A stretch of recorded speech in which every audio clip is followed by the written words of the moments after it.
పెళ్ళైనా పండగైనా వేడుక ఏదైనా పట్టుచీరల ప్రత్యేక వేదిక వారాహి సిల్క్స్. ప్రస్తుతం మనతో పాటు లైవ్ కాల్లో అందుబాటులో ఉన్నారు ప్రొఫెసర్ కేఆర్ శేషాద్రిరావు గారు.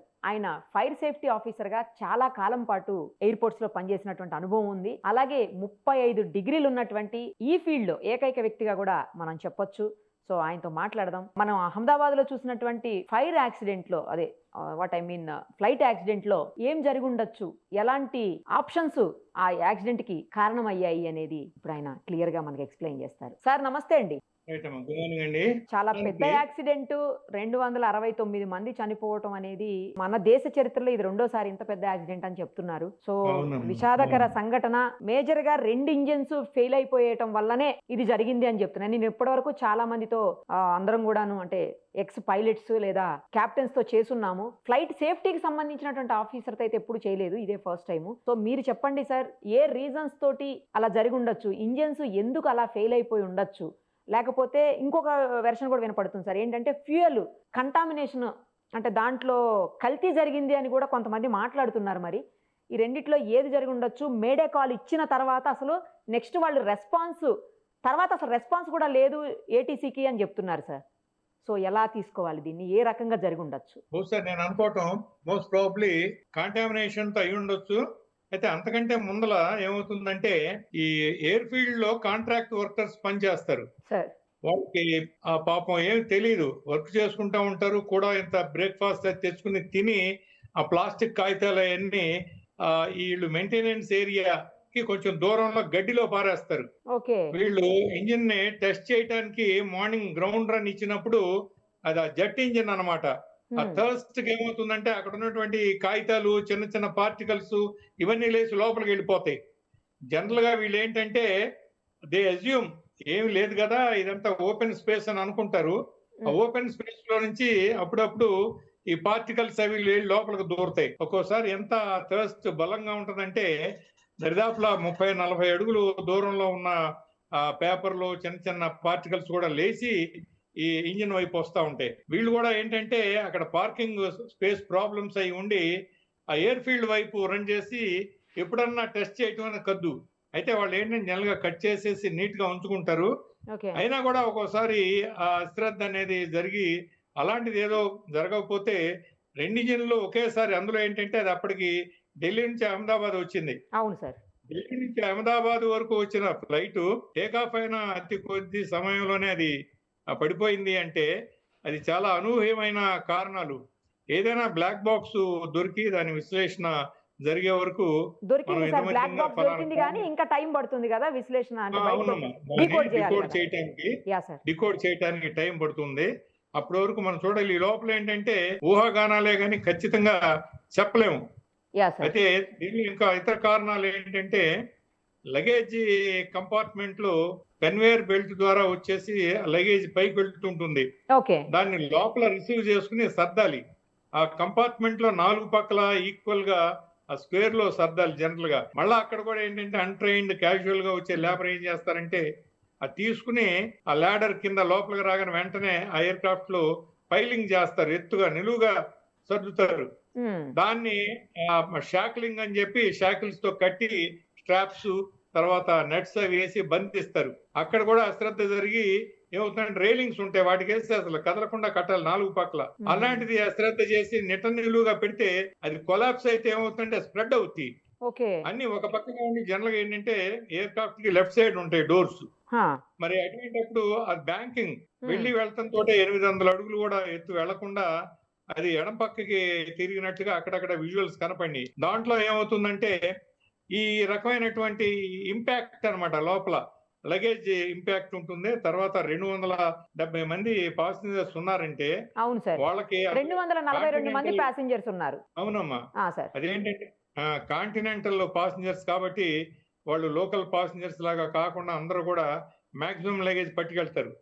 ఇవాళ ఆథరైజ్డ్ లగేజ్ దరిదాపుల మనిషికి 40 కిలోలు ఉంది, 23 నుంచి 40 కిలోలు ఉంటుంది.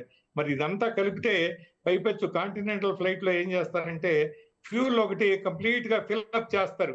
ఎందుకంటే కంటిన్యూస్ గా 8 నుంచి 10 అవర్స్ ఫ్లై అవ్వాలి, అది ఓవర్సీస్ సముద్రాల మీద ఫ్లై అవ్వాలి.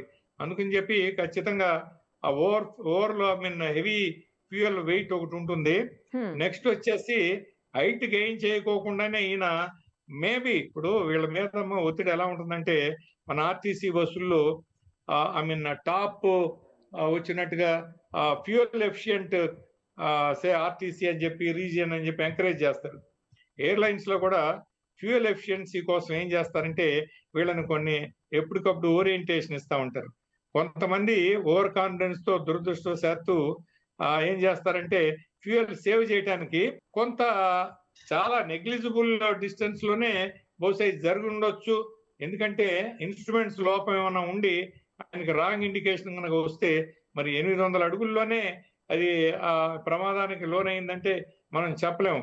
ఇంకొక ముఖ్యమైన కారణం ఏంటంటే సమ్మర్ సీజన్ లో విపరీతంగా దుమ్ము ఎయిలరాన్స్ అండ్ ఎలివేటర్స్ మీద పడుతుంది.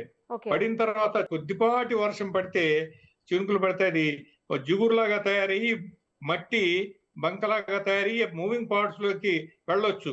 అదే పెద్దవాన కనుక పడితే వాష్ అవుట్ అవుతుంది, మొత్తం అది కారిపోతుంది అనమాట. సో అలాంటిది జరిగి ఉండొచ్చు. రెండోది ఏదైనా ఇన్స్ట్రుమెంట్ లోపం కావచ్చు. తర్వాత అది ఊహించలేని కోణం లోపల శాబటేజ్ అంటే డ్యామేజ్ ఎవరన్నా కావాలని చెప్పి చేసి కూడా ఉండొచ్చు. ఎందుకంటే ఇప్పుడు ఈ మధ్యలో మనం విన్నాం ఐ మీన్ ఆపరేషన్ సింధూర్ తర్వాత అంతకు ముందర జరిగినటువంటి టెర్రర్ అటాక్స్. అందువల్ల ఇవాళ ఏది రూల్ అవుట్ చేయలేం ఇదమిద్దంగా. బ్లాక్ బాక్స్ వస్తే గానీ మనం ఖచ్చితంగా చెప్పలేం.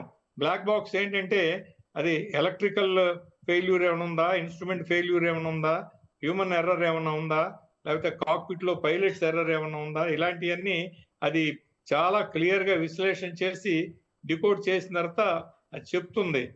ఫోరెన్సిక్ అనాలిసిస్ లో చేస్తా ఉంటారు అవన్నీ. దాన్ని మనం తీసుకోవచ్చు. రెండోది అంటే ఇప్పటి వరకు కూడా విజువల్ గా మేము చూసామని చెప్పి ఐ విట్నెస్లు ఇస్తున్నారు కొంతమంది. ఐ విట్నెస్ లో తెలిసింది ఏంటంటే కొంత of course aircraft sufficient height gain చేయకుండా అనేది క్రాష్ అయిందని చెప్పి, క్రాష్ అయినప్పుడు వెంటనే పొగతో పాటు దట్టమైన మంటలు, తర్వాత అది కూడా ఒక బిల్డింగ్ తో కొలీడ్ అయిందని, అక్కడేదో మెడికల్ హాస్టల్ ఏదో ఉన్నట్టుగా ఆ మెడికల్ హాస్టల్లో కొలీడ్ అయ్యి అక్కడ ఐ మీన్ సడన్ బర్స్ట్ అయిందని చెప్పి చెప్తున్నారు. ఇలాంటివి జరగటానికి అతి చిన్న గెస్ రేంజ్ లో కనుక చెప్పాలి అంటే టెర్రరిస్టు యాక్టివిటీ ఇంటర్నల్ గా ఏమైనా జరిగినా ఉండొచ్చు అమ్మా. అది మరి ఒకే ఒక పర్సన్ బతికినట్టుగా తెలిసింది. ఆయన రికవర్ అయిన తర్వాత మరి ఆయనకు గుర్తున్నది ఏమని చెప్తాడో చెప్పలేము. జనరల్ గా ఇలాంటి ఎమర్జెన్సీ పరిస్థితుల్లో ఇదంతా లిప్త కాలంలో జరిగిపోతుంది. అంతా not more than in 10 seconds అనమాట. 10 seconds is also very long time.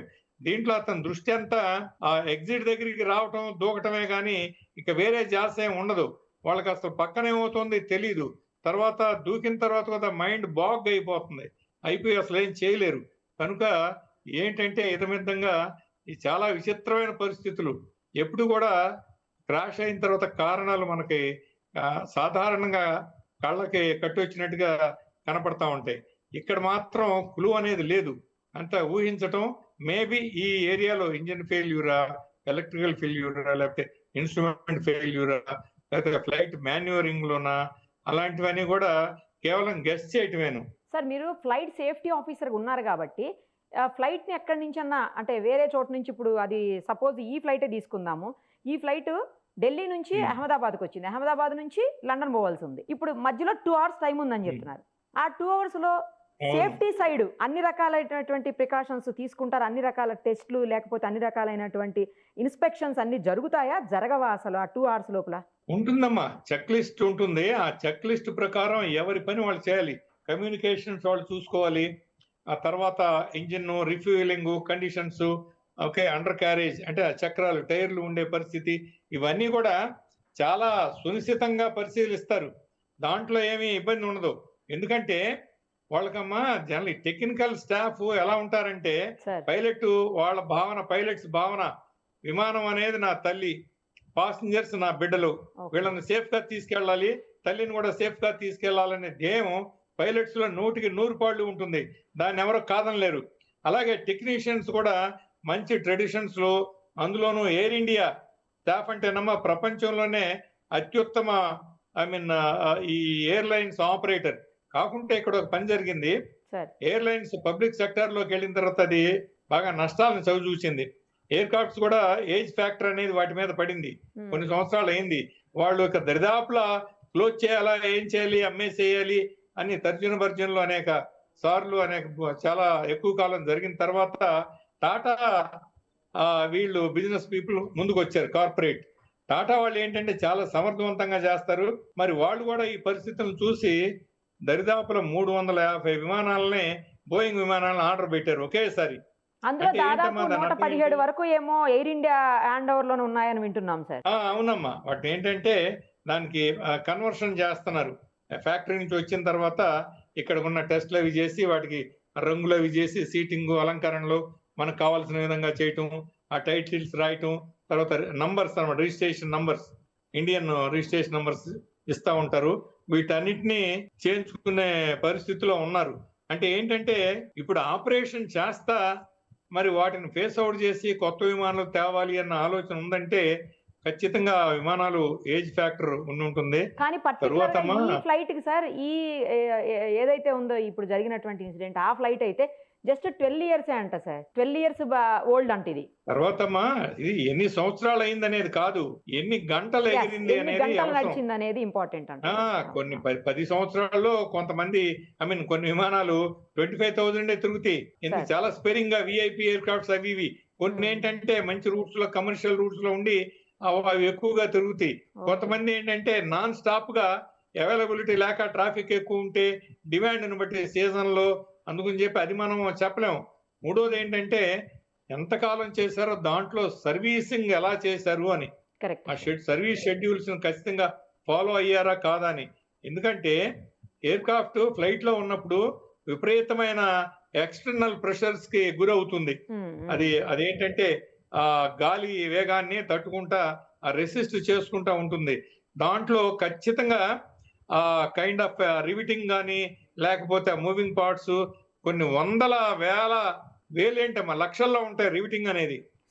Okay, అలాంటివన్నీ కూడా ఎక్కడన్నా ఒక్కడి గనక అన్ఫార్చునేట్ గా మ్యానుఫ్యాక్చరింగ్ డిఫెక్ట్ లేకపోతే యూసేజ్ లో ఉన్నటువంటి వేరెంట్ టేర్ లోనో అది కొంచెం చిన్న గ్యాప్ కనుక వచ్చిందంటే వైబ్రేషన్ తో పెరిగి పెరిగి పెరిగి ఒక రకంగా కాదు, అది ఇంత అంతా ఊహించలేం. అందుకని చెప్పామా 1000 కళ్ళతో చాలా అప్రమత్తంగా, చాలా జాగ్రత్త. అందుకే దేని టెక్నీషియన్స్ దానికి ఉంటారు. ఎయిర్ ఫ్రేమ్ టెక్నీషియన్స్ వేరే, ఇంజిన్ టెక్నీషియన్స్ వేరే, ప్రతి ఇన్స్ట్రుమెంటేషన్ వేరే, ఎలక్ట్రికల్ కి వేరే, రెడార్ది అసలు ఒకదానికని కాదు. మరి పైలట్ ఉన్నాడంటే ఆయనకి ఓవరాల్ గా ఆయన యాప్టిట్యూడ్, అంత మంచి యాప్టిట్యూడ్ ఉంటుంది.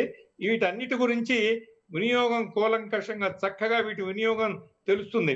రెండోది పైలట్ ట్రైనింగ్ అవటానికి మొట్టమొదటి ఫ్లైట్ థియరీ నుంచి మొదలు పెడతారు. వాళ్ళు స్ట్రైట్ వే ఎక్కించి దీన్ని పైలటింగ్ చేయటం కాదు.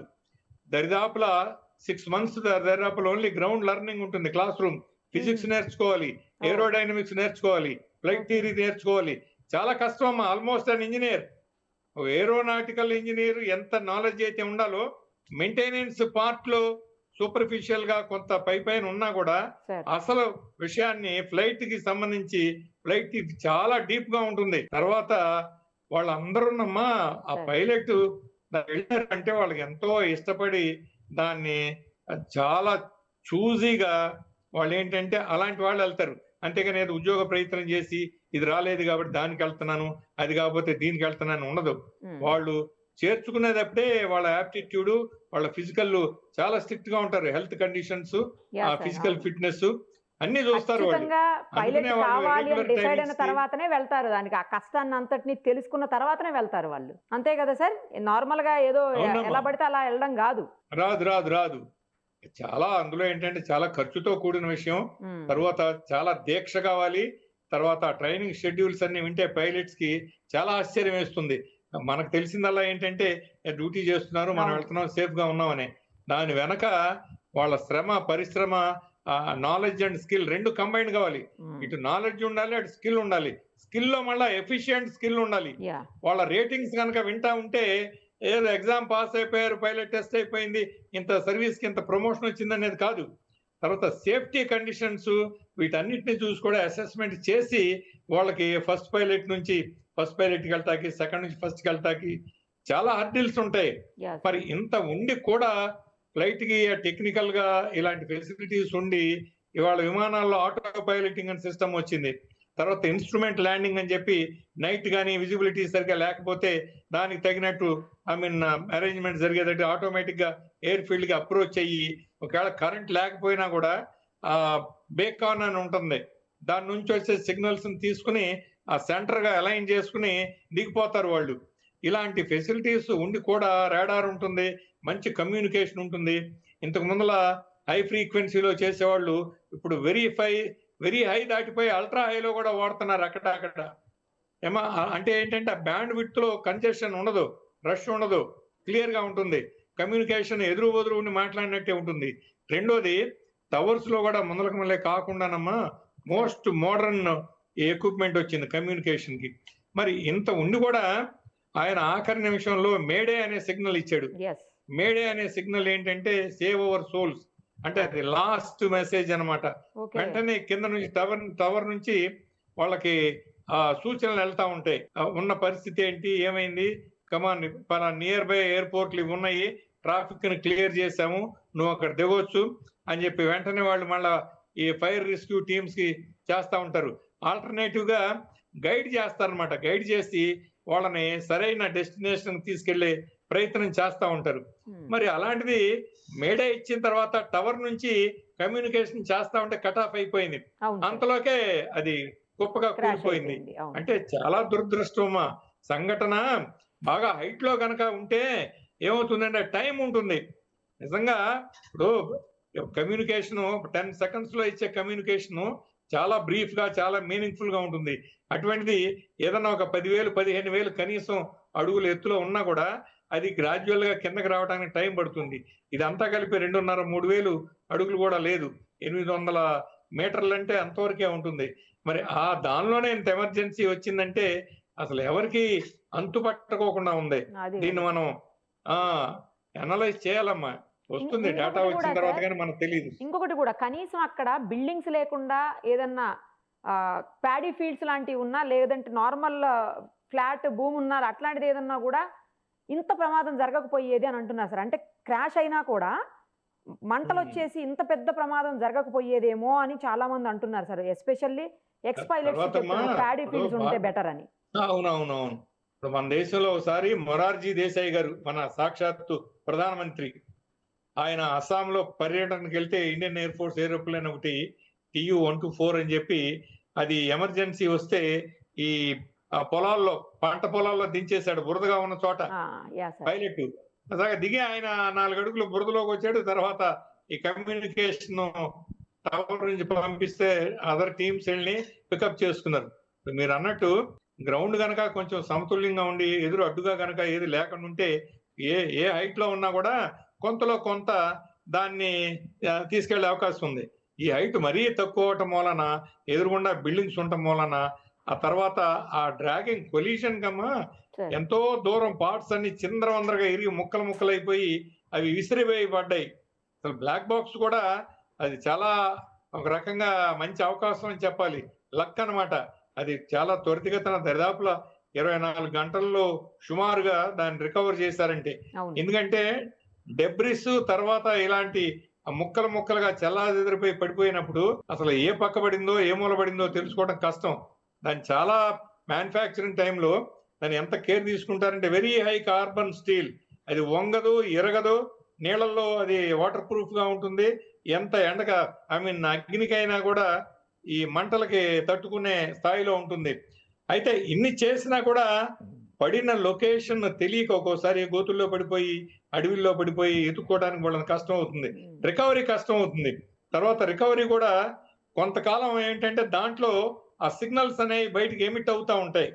అది ఎక్కడ ఉందే కనుక్కోవటానికి ఇన్స్ట్రుమెంట్స్ పెట్టి ఎతుకుతా ఉంటే మనకు తెలుస్తుంది మనం దూరంలో ఉందని చెప్పి. అయితే ఒక ఐ థింక్ 8 days ఏదో అయిన తర్వాత అది గ్రాడ్యువల్ గా దాంట్లో ఉన్న పవర్ వీక్ అయిపోయి, ఆ పవర్ బ్యాకప్ వీక్ అయిపోయి తర్వాత సిగ్నల్స్ పంపలేదు. అది పంపలేనప్పుడు సిగ్నల్స్ పంపలేకపోయినా అది లేట్ అయినా కూడా బాక్స్ లో ఉన్న దాన్ని అయితే మాత్రం డీకోడ్ చేస్తే ఇన్ఫర్మేషన్ మొత్తం అయితే వస్తుందా సార్? వస్తుందమ్మా. అది బాక్స్ కనుక దొరికితే, ఎందుకంటే దానికి ఇన్పుట్ ఎనర్జీ ఛాంబర్ ఉంటుంది దానికి. దానిలో కనుక ఇన్పుట్ ఎనర్జీ మనం కనుక కనెక్ట్ చేస్తే ఇమీడియట్ గా పోర్టులు అని ఉంటాయి అనమాట. ఆ పోర్టుల్లోంచి మనం అవుట్పుట్స్ తీసేసుకుని డికోడింగ్ మెషిన్స్ పెట్టుకుని వాటిని రికార్డ్ చేసుకోవచ్చు. కొన్ని మన ఈసీజీ లాగా గ్రాఫ్స్ వస్తాయి, కొన్నేమో దాంట్లో కొన్ని పిక్చోరియల్ గా వస్తాయి, కొన్ని ఏమ్మా ఆ డేటా అనేది అసలు అన్బిలీవబుల్ అన్నమాట. ఇప్పుడు మానవ మేధస్ అంతా కూడా ఫ్లైట్ సేఫ్టీలో ఇదొక చాలా అన్బిలీవబుల్ సేఫ్టీ ఎక్విప్మెంట్ ఇది. అంటే సేఫ్టీకి చేయలేదు, కానీ జరిగిన తర్వాత వివరణ ఇస్తుంది. సేఫ్టీ లోపాలేంటి, ఏం జరిగింది, ఎక్కడ జరిగి ఉండొచ్చు అని చెప్పి. దానివల్ల ఏంటంటే భవిష్యత్తులో ఉంటుంది కదా సార్, మనకు ఒక కరెక్టివ్ అప్రోచ్ కి వెళ్ళటానికి దీని మూలాన మనకు కొంచెం అవకాశాలు ఉంటాయి. కానీ బ్లాక్ బాక్స్ లో సార్ ఒక చిన్న డౌట్ ఉంది నాకు. లోపల కాక్పిట్ లో కేవలం పైలట్ కో పైలట్ మాట్లాడుకునేవి మాత్రమే, లేకపోతే వాళ్ళు ఏమన్నా ఏటీసీతో మాట్లాడినవి మాత్రమే రికార్డ్ అవుతాయా? లేదు అంటే ఇంజన్ లో లోపాలు కానీ, లేదు అంటే ఇంకా వేరే ఇతరత్ర ప్రాబ్లమ్స్, అంటే ఫ్లైట్ కి సంబంధించిన ఇతరత్ర ప్రాబ్లమ్స్ కి సంబంధించి కూడా దీంట్లో రికార్డ్ అయ్యే అవకాశం ఉంటుందా? డేటా విభాగం వేరు, అలాగే కాక్పిట్ వాయిస్ రికార్డర్ వేరు ఏమా. ఈ రెండింటిని కూడా దీంతో అనుసంధానం అవుతుంది.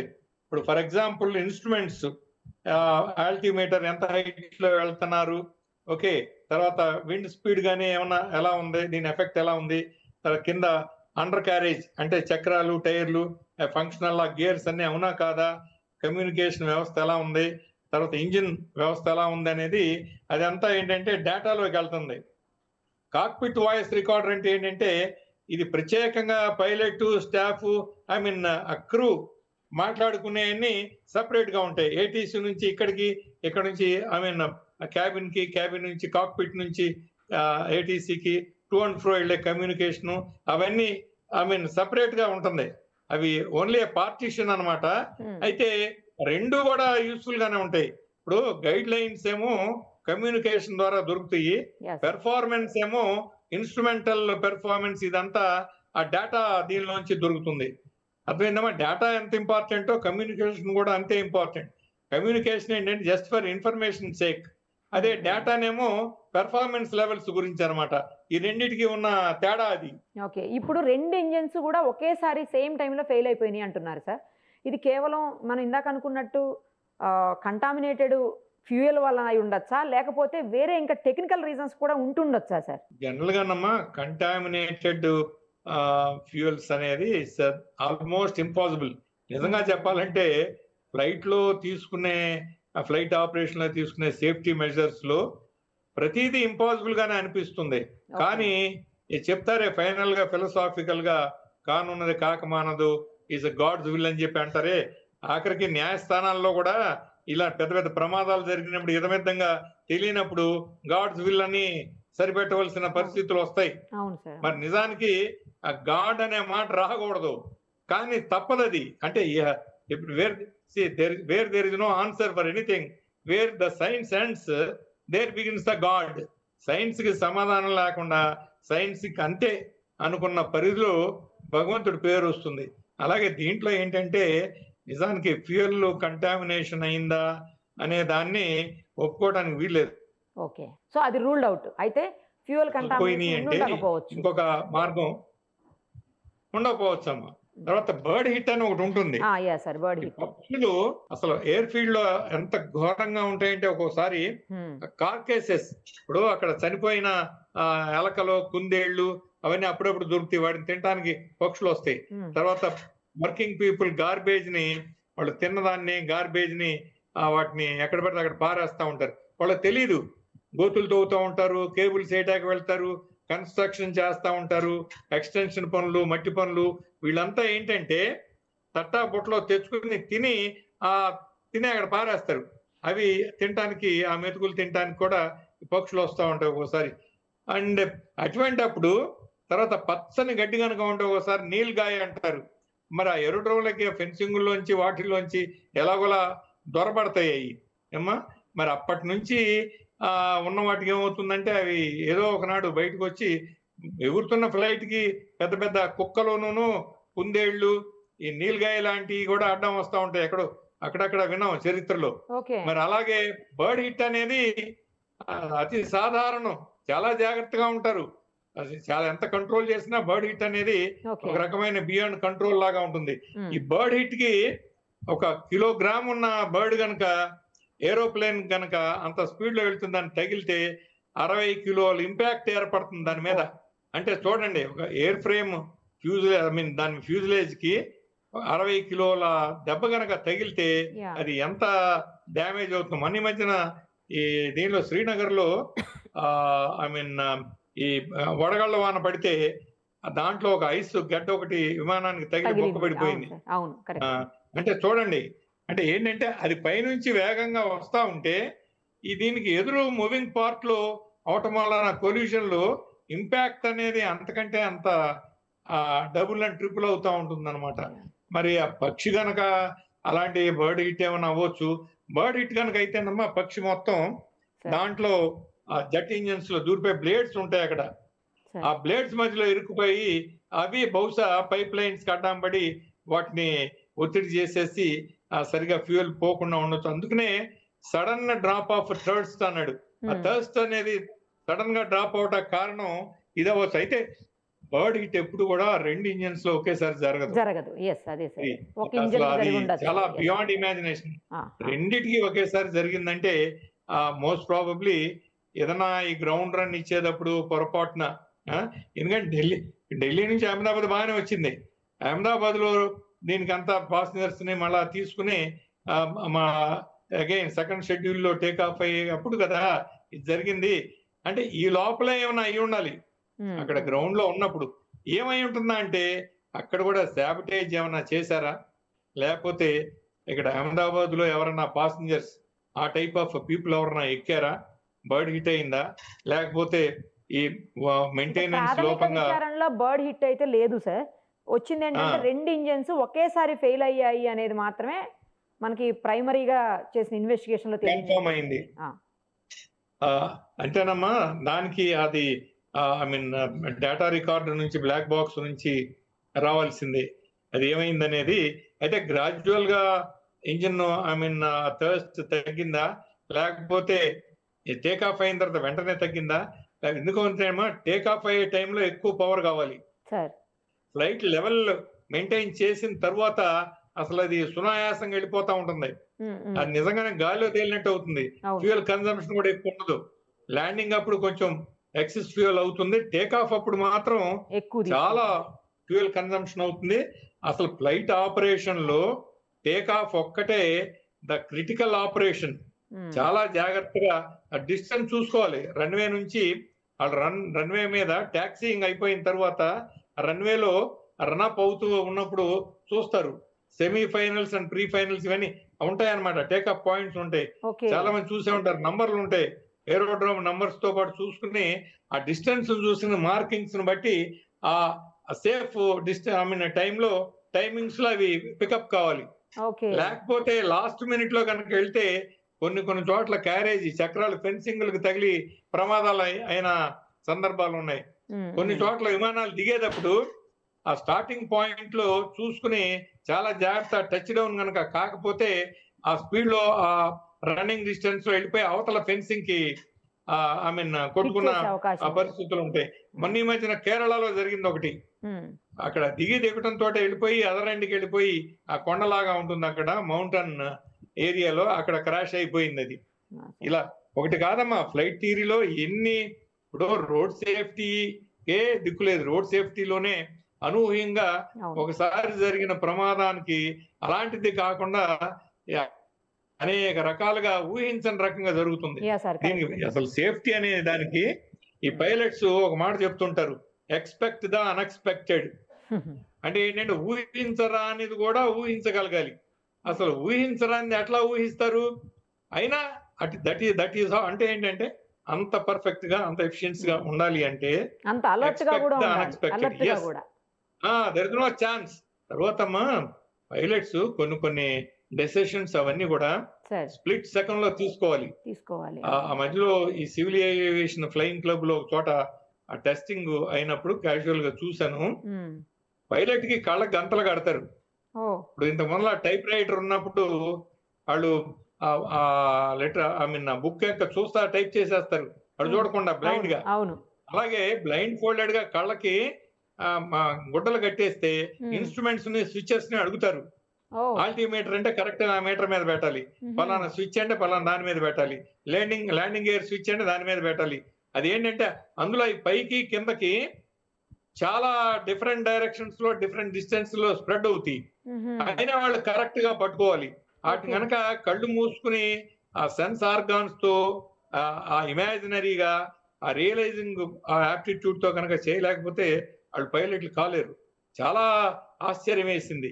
అసలు ఒక కార్నర్ లోనేమో పవర్ బటన్ ఉంటుంది, ఇంకా బాటమ్ లెవెల్ కింద దాంట్లోనేమో ల్యాండింగ్ గేర్ ఉంటుంది, తర్వాత ఇది ఆల్టిమీటర్ వచ్చేసి ఎదురుగుండా ఉంటుంది, ఆ రైట్ సైడ్ లోనే వచ్చేసేమో జైరోమీటర్ అని చెప్పి ఎయిర్ క్రాఫ్ట్ ని బ్యాలెన్సింగ్ చేసుకుంటూ ఉండే మీటర్ ఉంటుంది. అది అంటే ఒకదాని ఒకటి కాదు, కరెక్ట్ గా ఇండెక్స్ ఫింగర్ తో దాన్నే చూపిస్తారు. మరి అంత ఎఫిషియెంట్ గా ఉండాలి అంటే అలాంటి వాళ్ళు నిజంగా వాళ్ళమ్మ చాలా బ్రిలియంట్ గా ఉంటారు, అలర్ట్ గా ఉంటారు. నిజంగా high degree of intelligence and sharpness అలా ఉన్నవాళ్ళు మరి అయినా కూడా ఏమవుతుందంటే అంటే స్ప్లిట్ సెకండ్ లో జరిగిపోయిన దానికి ఎవరు ఏం చేయలేదు, మానవులు కదా, అది ఎర్ర ఈజ్ హ్యూమన్ అని చెప్పి అప్పుడప్పుడు మరి హ్యూమన్ ఎర్రర్స్ జరుగుతూ ఉంటాయి.